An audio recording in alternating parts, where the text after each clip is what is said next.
हे कृष्ण दीन बंधु करुणा सिंधु जगत पते,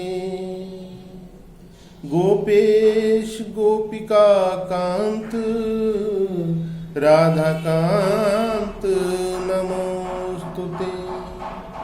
हे भगवान कृष्ण, आप दीन बंधु हैं, दया करने वाले हैं सभी प्राणियों पर और इस सृष्टि के रचयिता हैं। आप ही तो हैं जो गोपियों के स्वामी हैं और आप ही राधा जी को असीम प्रेम करने वाले हैं। मैं आपको प्रणाम करता हूँ। प्रिय मित्रों, श्री राधा रानी और भगवान श्री कृष्ण की कृपा हम सब पर बरसती रहे, इसी प्रार्थना के साथ इस अंक का प्रारंभ करते हैं। प्रिय मित्रों,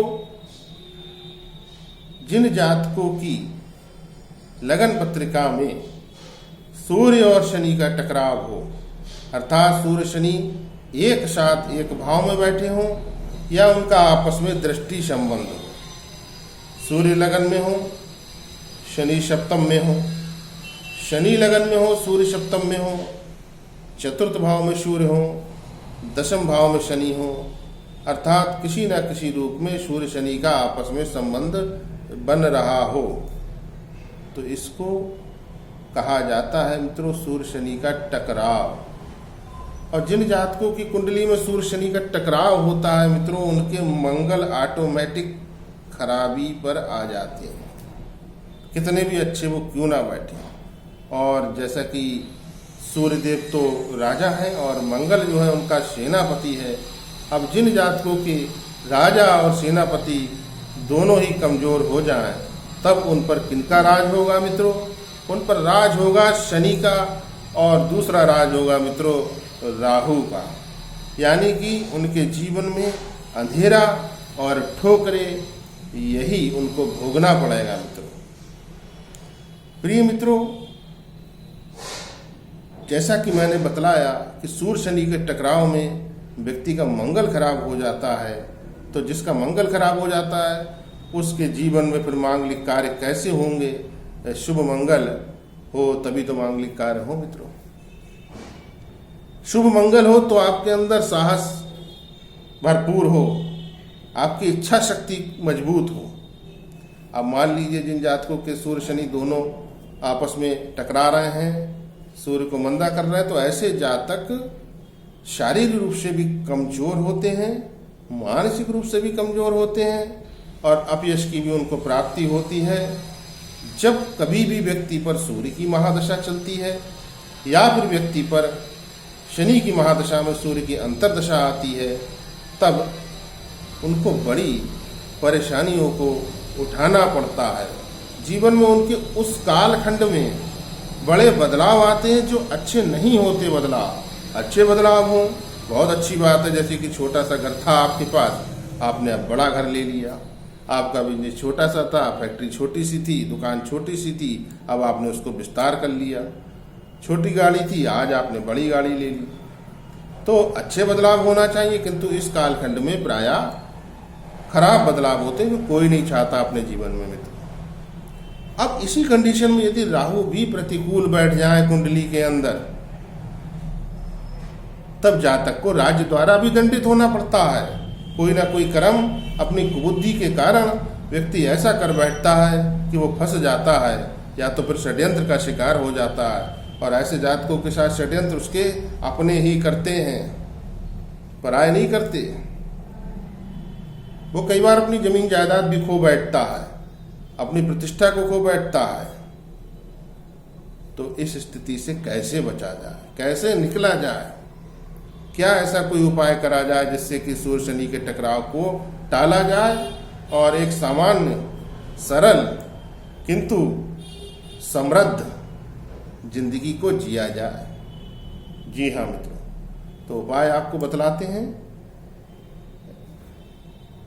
उससे पहले मित्रों एक बात यहाँ आपको बतलाएं कि जिन जातकों की भी कुंडली में सूर्य कमजोर हो,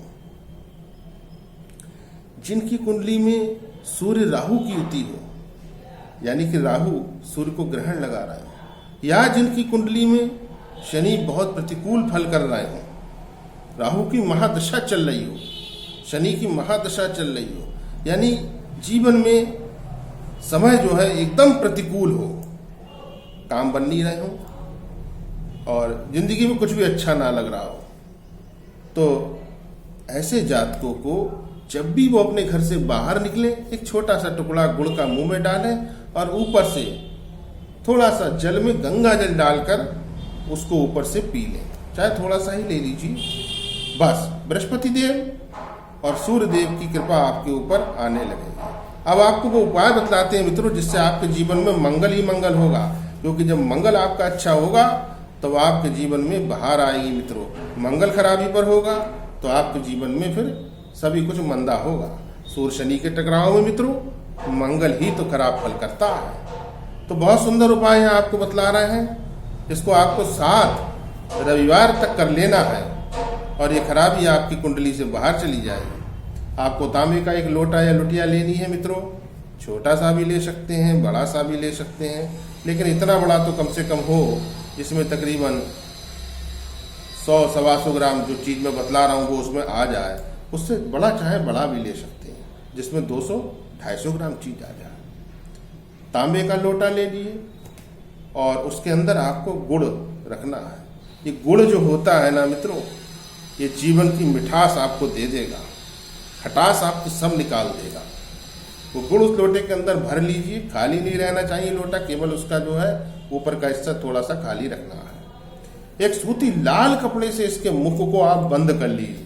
गुड़ रखने के बाद मौली से इसको बांधिए, एक इस पर रोली चावल का छींटा लगाइए लोटे पर, और रविवार के रविवार दिन के समय प्रातःकाल कर लीजिए। बहुत अच्छी बात है, 9 बजे से पहले पहले कर लीजिए।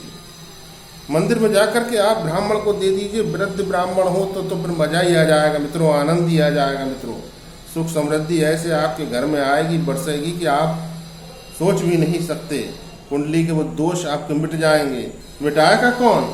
वो बृहस्पति देव मित्रों, जो मंदिर के अंदर है ब्राह्मण के रूप में, पुजारी के रूप में, वृद्ध, वो आपके घर के सारे ये दोष दूर कर देंगे जब आप उनको ये लोटा देंगे, उनके हाथों में रखेंगे, उनके पांव हाथ लगाकर आशीष लेंगे और कुछ दक्षिणा उनको दे देंगे और अति प्रसन्न हो जाएंगे वो। तो बृहस्पति देव आपके सूर्य और मंगल को बहुत अच्छा कर देंगे मित्रों।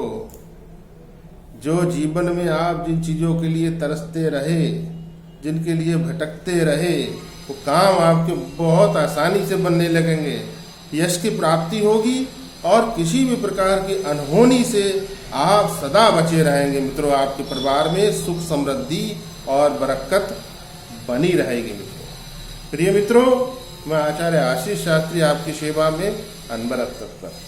वीडियो को लाइक अवश्य कीजिए दोस्तों। चैनल पर पहली बार हो, सब्सक्राइब का बटन दबाना ना भूलें और वीडियो को अधिक से अधिक शेयर करेंगे तो पुण्य के भागी होंगे। माता पिता की सेवा परम धर्म है। गाय माता को रोटी देते रहें। जय श्री राम।